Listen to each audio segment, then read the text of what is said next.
नेवासा तालुक्यातील घोगरगाव येथील संत बहिराज जातवेद संस्थान येथे आयोजित 10 दिवसीय नृसिंह नवरात्र व ज्ञानेश्वरी पारायण सोहळ्याची संत बहिराज जातवेद संस्थानचे प्रमुख बालसन्यासी हरिभक्त परायण श्री विश्वनाथ गिरीजी महाराज यांच्या कालाच्या कीर्तनाने उत्साहपूर्ण वातावरणात सांगता करण्यात आली।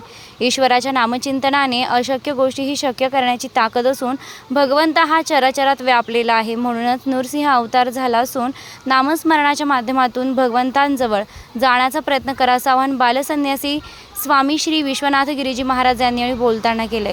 यावेळी 10 दिवसीय नृसिंह नवरात्र तसेच ग्रंथराज ज्ञानेश्वरी पारायण सोहळ्यासाठी तनमनधनाने योगदान देणाऱ्या दात्यांच्या श्रीफळ प्रसाद देऊन सन्मान करण्यात आला। यावेळी उपस्थित भाविकांच्या वतीने बालसन्यासी स्वामी श्री विश्वनाथ गिरीजी महाराज व ऋषी वेद देवव्रत यांचे संतपूजन करण्यात आलं। काल्याची दहीहंडी फोडून व महाआरतीनं 10 दिवसीय श्री नृसिंह नवरात्र ग्रंथराज ज्ञानेश्वरी पारायण महायज्ञ सोहळ्याची सांगता करण्यात आली आहे व उपस्थित भाविकांना यावेळी आमटी आणि भाकरी प्रसादाचं वाटप यावेळी करण्यात आलंय। यावेळी अनेक मान्यवर उपस्थित होते। महाराष्ट्र न्यूज 10 साठी सुधीर चव्हाण, नेवासा।